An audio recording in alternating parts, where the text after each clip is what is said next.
گہری خاموشی میں زین اپنے کمرے میں جاگ رہا تھا، جیسے نیند بھی اس سے روٹھ گئی ہو اور کوئی انجانی طاقت اسے پکار رہی ہو۔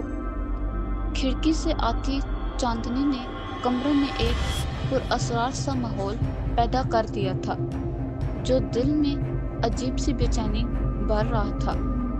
اچانک اس کی نظر ایک پرانے نقشے پر پڑی جو میز پر رکھا ہوا تھا اور ہلکی ہلکی روشنی خارج کر رہا تھا۔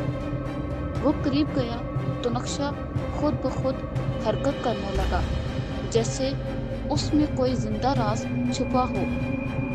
نقشے پر ایک لفظ روشن ہو کر ابھرا، بابل، اور اس کے ساتھ ہی کمرے کی فضا بدلنے لگی۔ تیز ہوا کے جھونکے نے دروازہ بند کر دیا اور دیواروں پر سائے ناچنے لگے۔ نقشہ زمین پر گرا اور ایک سنہری دروازے میں تبدیل ہو گیا جو روشنی سے جگمگا رہا تھا۔ زین نے ہمت کر کے ہاتھ بڑھایا اور جیسے ہی اس نے دروازے کو چھوا وہ ایک نئی دنیا میں داخل ہو گیا۔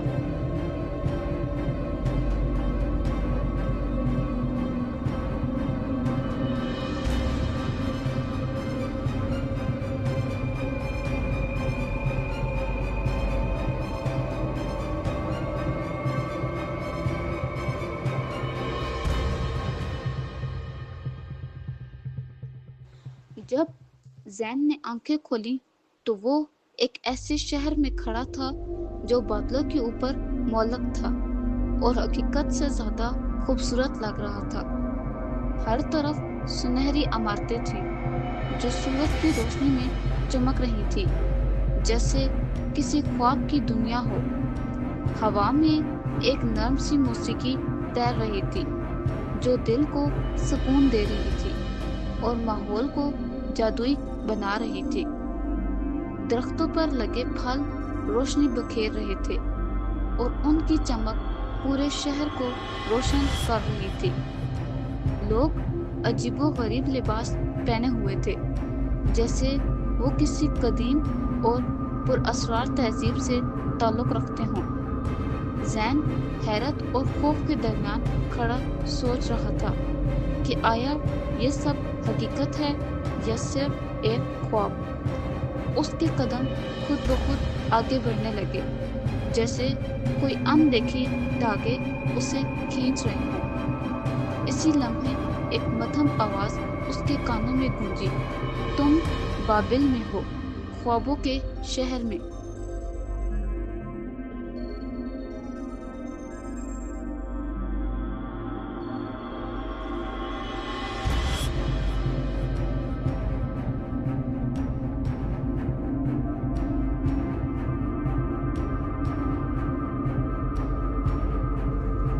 زین کے سامنے اچانک ایک پراسرار شخصیت نمودار ہوئی، جس کا چہرہ سیاہ نقاب میں چھپا ہوا تھا۔ اس کی آنکھیں نیلی روشنی سے چمک رہی تھی اور اس کی موجودگی ماحول کو مزید خوفناک بنا رہی تھی۔ اس نے دھیمی آواز میں کہا کہ بابل ہر کسی کے لیے نہیں، بلکہ صرف منتخب لوگوں کے لیے ہے۔ یہ وہ شہر ہے جہاں خواب حقیقت میں بدلتے ہیں، لیکن اس کی ایک بھاری قیمت ادا کرنی پڑتی ہے۔ زین کے دل میں کئی سوالات اٹھے کہ اسے یہاں کیوں بلایا گیا ہے اور اس کا مقصد کیا ہے۔ رہنما نے بتایا کہ اسے ایک خطرناک امتحان سے گزرنا ہوگا جو اس کی ہمت اور نیت کو پرکھے گا۔ اگر وہ کامیاب ہوا تو اس کا سب سے بڑا خواب پورا ہو جائے گا، لیکن اگر وہ ناکام ہوا تو وہ ہمیشہ کے لیے اس شہر میں قید ہو جائے گا۔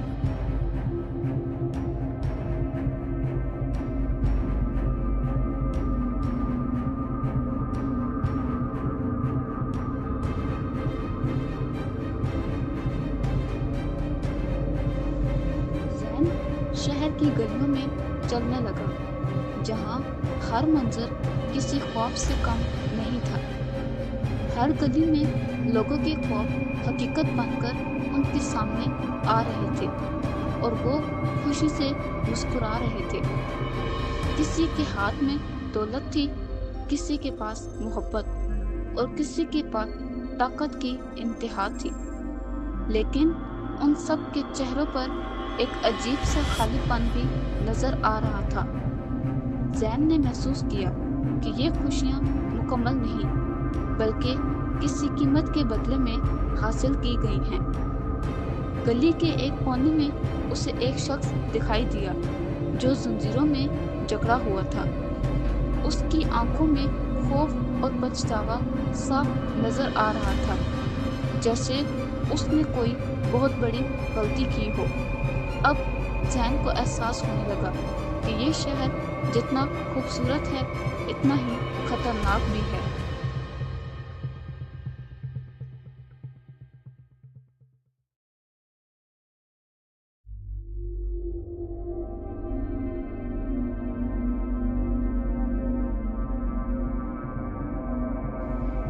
رہنما زین کو ایک وسیع ہال میں لے گیا جہاں دیواروں پر قدیم نشان بنے ہوئے تھے۔ ہال کے درمیان ایک آئینہ رکھا تھا جو عام آئینہ نہیں بلکہ روح کا عکس دکھاتا تھا۔ رہنما نے کہا کہ یہ پہلا امتحان ہے جہاں تمہیں اپنے سب سے بڑے خوف کا سامنا کرنا ہوگا۔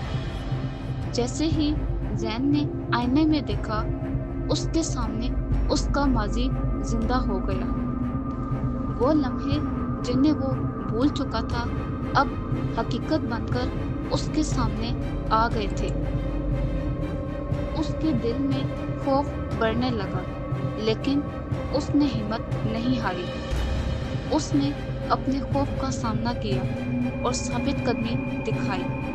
آئینہ ٹوٹ گیا اور پہلا امتحان مکمل ہو گیا۔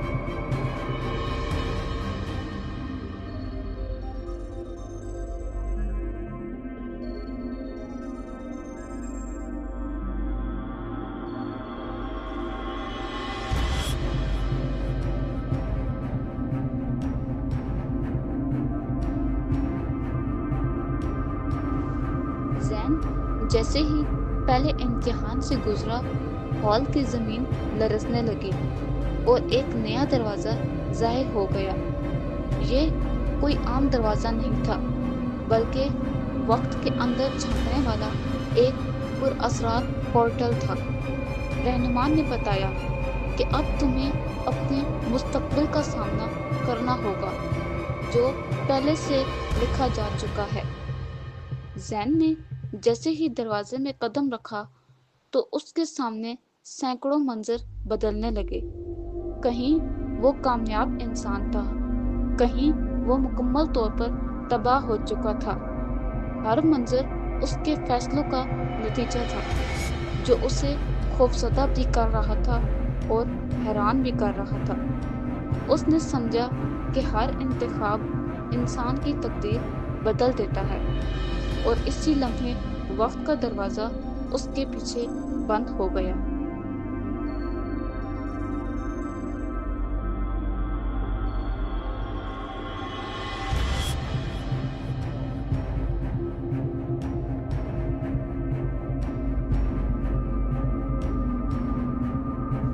اور اب زین ایک اندھیرے اور خوفناک جنگل میں کھڑا تھا جہاں ہر طرف دھند اور سائے پھیلے ہوئے تھے۔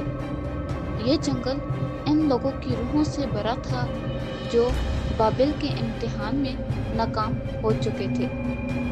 درختوں پر سرگوشیاں ہو رہی تھی جیسے وہ زندہ ہوں اور کچھ کہنا چاہتے ہوں۔ زین کے قدموں کے نیچے زمین بھی نرم اور غیر مستقیم لگ رہی تھی۔ پھر اچانک اسے دور سے مدد کے لیے چیخیں سنائی دی جو اس کا نام زین پکار رہی تھی۔ وہ خوف کے باوجود آگے بڑھتا گیا تاکہ سچائی تک پہنچ سکے۔ ہر سایہ اسے روکنے کی کوشش کر رہا تھا، جیسے وہ اس سے بھی قید کرنا چاہتے ہوں، لیکن زین نے ہمت نہیں ہاری۔ اور جنگل کے دل کی طرف بڑھتا ہی چلا گیا۔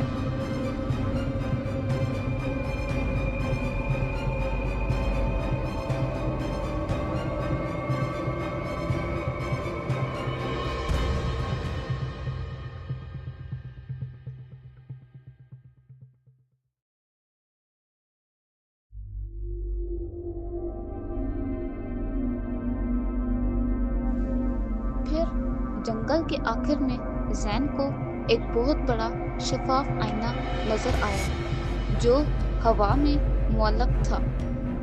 یہ آئینہ انسان کی اصل حقیقت اور اس کے دل کے راز دکھاتا تھا۔ زین نے جیسے ہی اس آئینے میں دیکھا تو اسے اپنی کمزوریاں اور خوف واضح نظر آنے لگے۔ اسے احساس ہوا کہ سب سے بڑا دشمن باہر نہیں بلکہ انسان کے اندر ہوتا ہے۔ آئینے نے اسے اس کی سب سے بڑی خواہش بھی دکھائی جو اس کا کمزور نقطہ تھا۔ اگر وہ اس خواہش کے پیچھے جاتا تو وہ ہمیشہ کے لیے بابل میں قید ہو جاتا۔ زین نے گہری سانس لی اور اپنی خواہش کو چھوڑنے کا فیصلہ کر لیا، اور پھر اسی لمحے آئینہ ٹوٹ کر ایک روشنی میں بدل گیا۔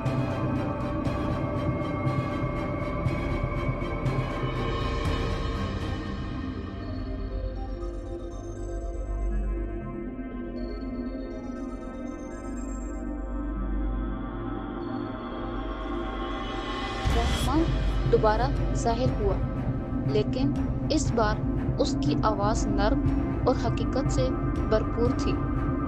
اس نے بتایا کہ بابل کوئی شہر نہیں بلکہ انسان کے خوابوں کا امتحان ہے۔ یہ وہ جگہ ہے جہاں ہر خواب کو حقیقت میں بدلنے کا موقع دیا جاتا ہے، لیکن ہر خواب اپنی قیمت مانگتا ہے جو کبھی کبھی بہت بھاری ہوتی ہے۔ زین نے سمجھا کہ اصل طاقت خواب دیکھنے میں نہیں بلکہ انہیں کنٹرول کرنے میں ہے۔ رہنما نے کہا کہ تم نے اپنے اندر کا سچ پہچان لیا ہے، یہی اصل کامیابی ہے۔ اب تم آخری دروازے کے قریب ہو جہاں تمہارا فیصلہ ہوگا، اور بابل کا مستقبل تمہارے ایک انتخاب پر منحصر ہے۔